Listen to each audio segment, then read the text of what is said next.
Dear friends, in this video, I'm going to talk the selection of site. In aquaculture, selection of site is very important. The success of an aquaculture project depends to a large extent on the proper selection of the site to be developed into a fish farm or hatchery.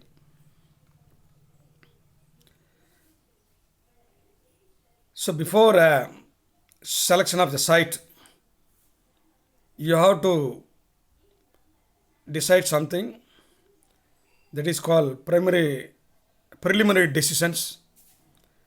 Which level of production do I plan to reach? Subsistence or commercial? Which scale if commercial? Which culture system shall I adopt? Extensive or intensive? One or several species? Seasonal or year round? Shall I use fertilizers or fish feeds or both? Which species of fish shall I produce and at which size shall I sell them? Shall I have to buy juveniles or produce them all myself? Shall I try to integrate my fish farming activities with other agriculture productions I already have? Shall I also start raising animals on my farm? Which area of the farm do I wish to develop immediately? Will I develop other areas later as a second phase? The major considerations are below. The major factors to be considered when selecting a site for the construction of a freshwater fish farm are water supply, soil quality, and local topography. Water supply. As assured water supply of sufficient quantity and adequate quality is most important factor to be considered when deciding on the suitability of a fish pond site. Therefore, the investigation for a proper water source should be most thoroughly conducted in site selection.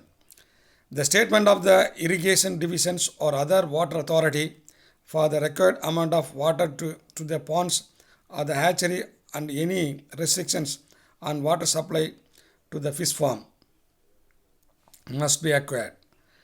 The source of water may be on irrigation canal, river, creek, reservoir, lake, spring, rainfall, runoff, and dug or deep wells.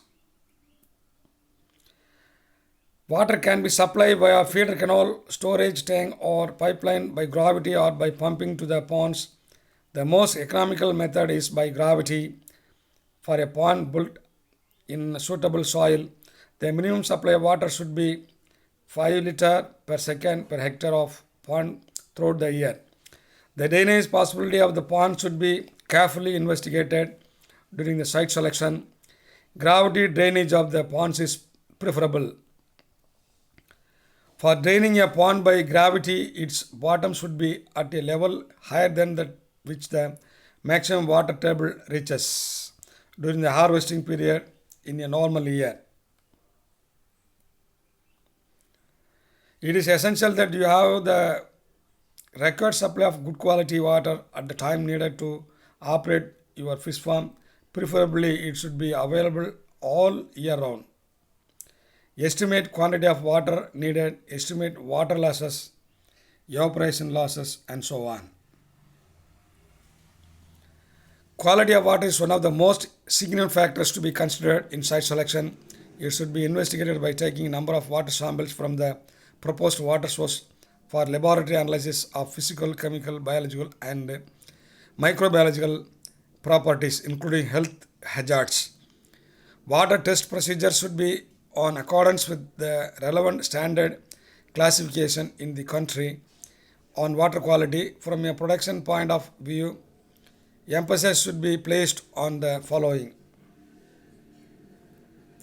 physical properties, temperature, color, odor, turbidity, transparency, suspended solids; chemical properties, pH, dissolved oxygen, biochemical oxygen demand, free carbon dioxide, alkalinity, salinity, dissolved solids, ammonia, all as regards both useful and toxic qualities, also whether pollutants of agricultural or industrial origin are present, and if so, to what extent. Biological properties, quality and density of plankton, microbiological properties, species and quantity of parasites. Climate, you should consider important climatological factors to be obtained from the meteorological station nearest to the site are as follows: mean monthly temperature, mean monthly rainfall, mean monthly evaporation, mean monthly humidity, mean monthly sunshine, mean monthly and speed and direction. The in order, the longer the period of record, the better the data will be. Information on pattern of precipitation and incidence of high winds, heavy storms or cyclones should be considered. The incidence and amount of damage caused by storms or earthquakes in the project area should also be noted. Where water drainage will be possible by gravity, where the earthwork will be minimum, where it will be easy to balance the volume of earth to be excavated, and that to be filled in. Selecting site, so your water will be filled by gravity. They see the ground level and drainage by gravity. So all water filling as well as your draining of the water will be gravity. That is important.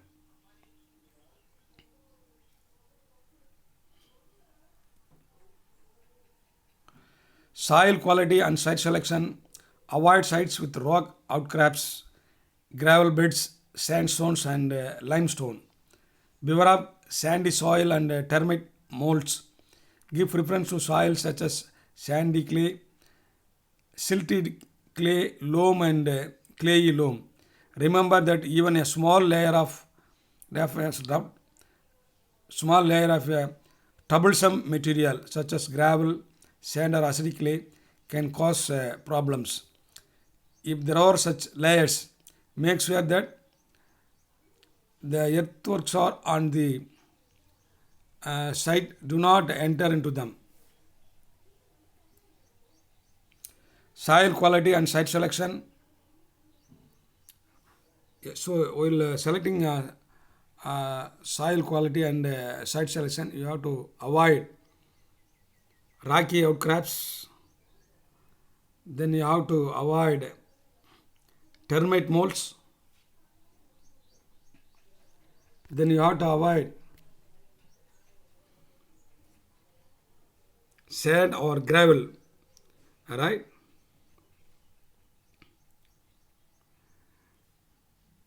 And the area of acidic clay may contaminate the water. Then the clay soil is the best soil for culture because there is no water leakage reported.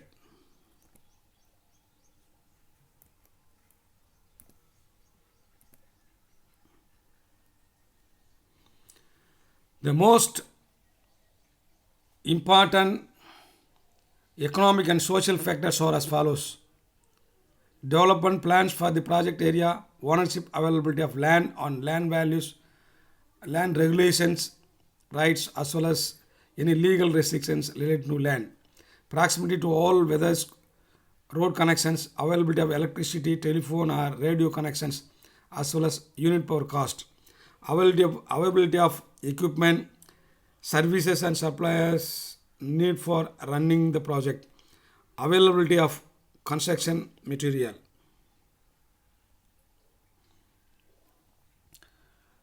Location of markets for the produce and determination of demand.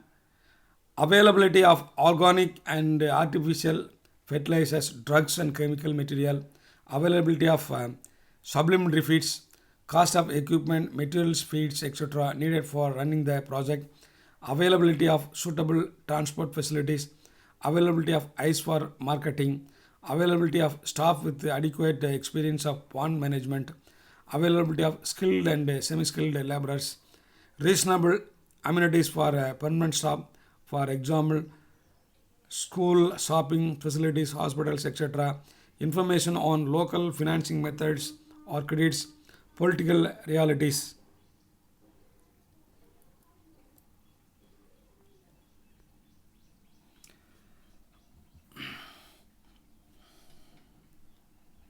Types of ponds depend on the source of water and their location with respect to the land. Surface form ponds are grouped into four types. These are dugout ponds, surface ponds, spring or creek fed ponds, and off-stream storage ponds. This is a dugout form pond as per method of construction and their suitability to different topographic conditions. Excavated form ponds for the flat topography. Second, excavated embankment ponds in mild sloping topography, and the embankment from ponds for hilly and rugged terrain. Different shapes of dugout form ponds, square and rectangular. This is surface water ponds. Surface water ponds are the most common type of farm ponds. These are partly excavated and embankment it constructed to retain the water. Generally, a site which has depression already is chosen for this period for this pond construction. Spring or creek fed feeds. Spring or creek fed ponds. Spring or creek fed ponds are those where a spring or a creek is the source of water supply to the pond. Construction of these ponds therefore depends upon the availability of natural spring or creek. Off-stream storage ponds.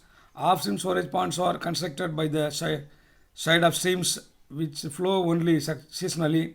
The idea is to store the water obtained from the seasonal flow in the streams. Suitable arrangements need to be made for conveying the water from the streams to the storage ponds. Design of farm pond.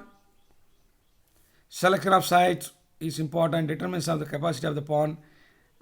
Design of embankment,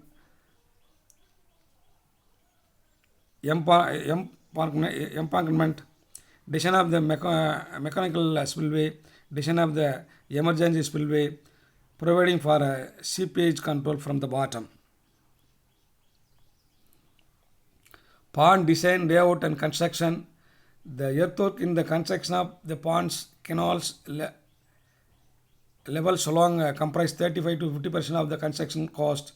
A proper layout of the farm significantly reduces the cost of the construction and ensure the smooth and trouble-free operation of the various facilities and structures, allowing proper management of production co-activities. A well-experienced construction team under the supervision of a qualified aquaculture engineer should be employed to ensure proper construction. Earth moving equipments like bulldozers, scrappers, hydraulic saw, etc., can be used to excavate the work expediently. In areas where soil productivity is less, the top fertile soil layer should be removed and relaid after the construction of the ponds. Construction of sluices and supply channel should be done carefully to avoid future problems in water management. A fish pond basic components: pond compartments enclosed by dikes, canal for supply and drainage of water to and from the pond compartments, gates or water control structures to regulate entry and exit of water into from the pond compartments. So this is the structure of the pond: inlet and outlet pipes, drainage pipes, and so on.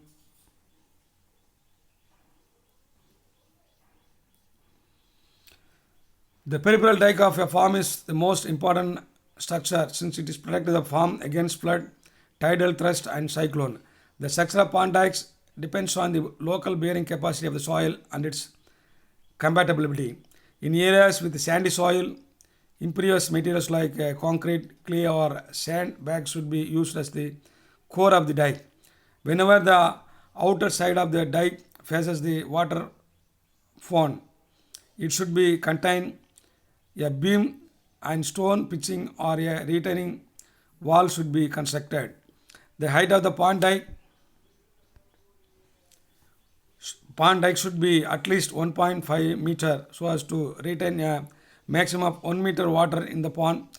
The height may vary depend on the highest flood level and highest high tide level. A free board of 0.6 to 0.7 meter is required above this level. A slope of the dike may range from 1:1 for clay soil and 3:1 for sandy soil. The top width of the dike should be large enough to hold the supply channel and also to be used as a road around the far.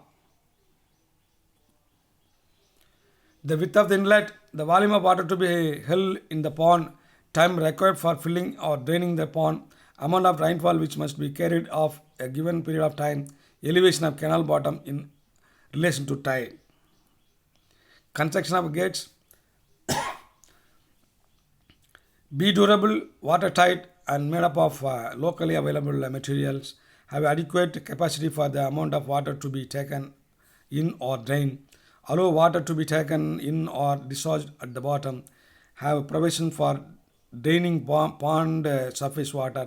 Have gate bottom elevation that permits complete draining of pond water.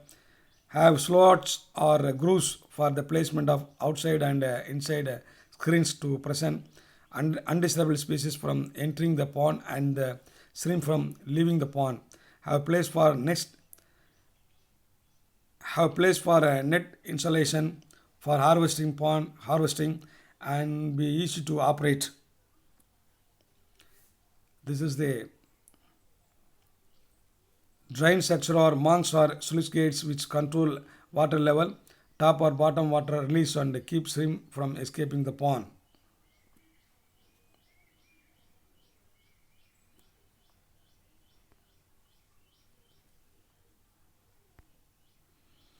The recommended slope for dikes 2:1 when dike height is about 4.26 meter and exposed to wave action. 1:1 when dike height is less than 4.26 meter and tidal range is greater than 1 meter, and 1:2 when tidal range is 1 meter or less and dike height is less than 1 meter.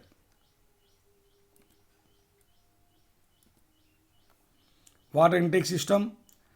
The design of the supply canal mainly depends on the daily water requirement of the farm. Depending on the soil quality, earthen or lined or concrete supply canal are designed. In small farms of 3 to 5 hectare, PVC pipelines with valves are used for the supply. The supply inlets can be simple PVC pipes or concrete structures with suitable screens to prevent the entry of pests and predators. The outlet is generally made up of wood or concrete with a provision for harvest bags, strain nets and wooden shutters. See the layout of the pond, right? Layout of the pond, whole layout for a commercial fish farm. This is the catwalks, right? See that pond catwalk to feed the animals. Thank you very much.